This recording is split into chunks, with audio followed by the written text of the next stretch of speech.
Assalamualaikum warahmatullahi taala wabarakatuh. Alhamdulillahilladzi an'ama alaina bi ni'matil iman wa hadana bi hidayatil Islam.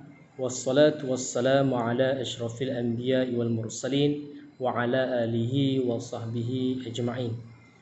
Jadi insya-Allah perkongsian kali ini saya ingin kongsikan tajuk bagi tingkatan 1 pendidikan Islam, bidang akidah, iaitu beriman kepada Allah Subhanahu wa taala. Insya-Allah perkongsian kali ini kita akan bawa dua perkara yang sangat penting dalam tajuk ini, iaitu yang pertamanya adalah berkaitan tentang maksud. Maksud beriman kepada Allah Subhanahu wa taala, dan apakah yang keduanya, apakah kesan daripada kita beriman kepada Allah Subhanahu wa taala. Dan kita yakin dan ketahui yang mana rukun iman ini ada 6 perkara, iaitu yang pertamanya adalah beriman kepada Allah Subhanahu wa taala, yang keduanya itu beriman kepada malaikat, yang ketiga beriman kepada kitab, yang keempat adalah beriman kepada rasul, seterusnya iaitu beriman pada hari kiamat, dan yang terakhir sekali adalah beriman kepada qada dan qadar. Baik, kita masuk kepada definisi, iaitu apakah maksud beriman kepada Allah Subhanahu wa taala. Dari sudut bahasa adalah membenarkan. Iman itu dari segi bahasa adalah membenarkan. Kemudian dari sudut istilah pula adalah yang perlu kita ketahui, yang pertamanya adalah membenarkan dengan hati. Membenarkan dengan hati, mengaku dengan lisan, itu mulut kita, dan beramal dengan anggota badan. Ini dari sudut istilah. Yang dimaksudkan di sini adalah membenarkan dengan hati bahawa Allah Subhanahu wa taala adalah Maha Pencipta, pemilik dan pentadbir alam ini, dan hanya Allah yang berhak disembah.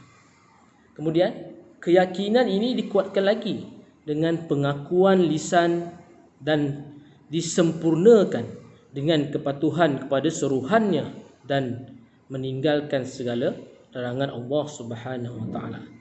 Seperti dalam hadis Nabi sallallahu alaihi wasallam, an tu'mina billahi wa malaikatihi wa kutubihi wa rusulihi wal yaumil akhir wa tu'mina bil qadri khairihi wa syarrihi.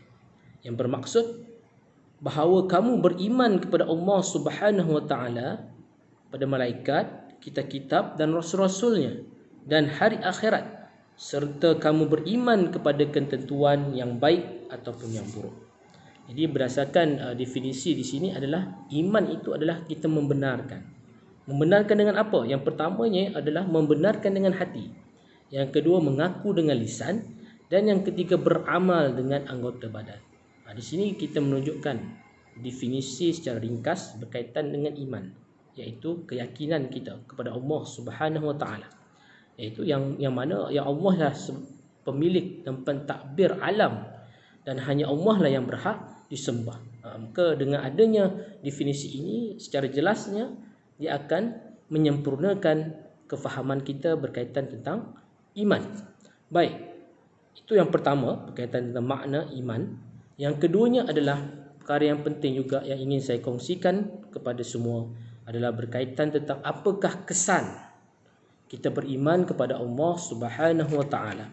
Yang pertamanya adalah apabila kita beriman kepada Allah Subhanahu wa taala, yang pertama kita akan mengesakan Allah dalam semua perkara ibadat ataupun semua jenis ibadat.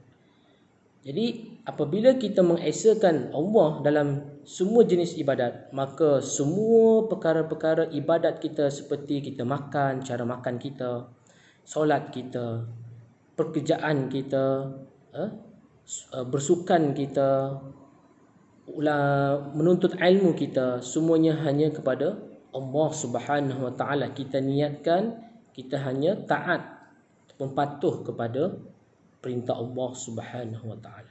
Itu yang pertama, mengesakan Allah dalam semua jenis ibadat. Yang kedua, kesan beriman kepada Allah ini, kita akan melahirkan rasa takut kita kepada Allah Subhanahu wa taala. Seperti satu kisah yang ditulis dalam hadis Bukhari kan, bagaimana seorang pemuda bersama sepupunya kan, yang mana sepupu pemuda ini dia ingin meminjam duit kewangan kepada seorang pemuda ini, yang akhirnya pemuda ini memberikan syarat kepada sepupunya kalau hendak meminjam daripadanya hendaklah berzina dengannya. Maka sepupu pemuda tersebut berkata, tidakkah kamu takut kepada Allah? Terus pemuda tersebut rasa gemetar, takut kepada Allah Subhanahu Wa Taala dengan nasihat dan juga pesanan daripada sepupunya. Adakah kamu takut kepada Allah? Maka pemuda tersebut terus meninggalkan sepupunya itu dan dia meninggalkan semua harta-harta yang dimilikinya. Ya, inilah yang kita nak bawa dalam tajuk ini, yang mana apabila kita beriman kepada Allah, dia dapat melahirkan rasa takut kita untuk melakukan maksiat kepada Allah Subhanahu Wa Taala. Itu yang kedua. Dan yang terakhir, yang ketiganya adalah kecintaan yang mutlak kepada Allah Subhanahu Wa Taala. Yang ketiga adalah kecintaan yang mutlak kepada Allah Subhanahu Wa Taala. Di sini nak memberitahu kepada kita, kita akan menerima apa-apa sahaja perintah dan ketaatan Allah dengan sepenuh hati, iaitu sanggup berkorban harta dan diri untuk mempertahankan agama Allah.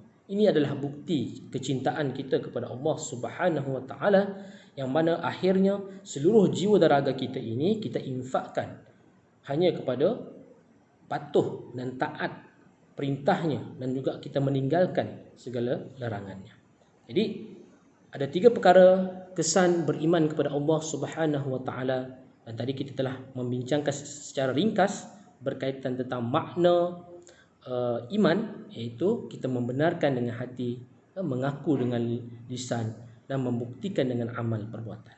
Jadi mudah-mudahan perkongsian yang ringkas ini membawa manfaat kepada kita, iaitu berkaitan dan tajuk beriman kepada Allah Subhanahu Wa Taala.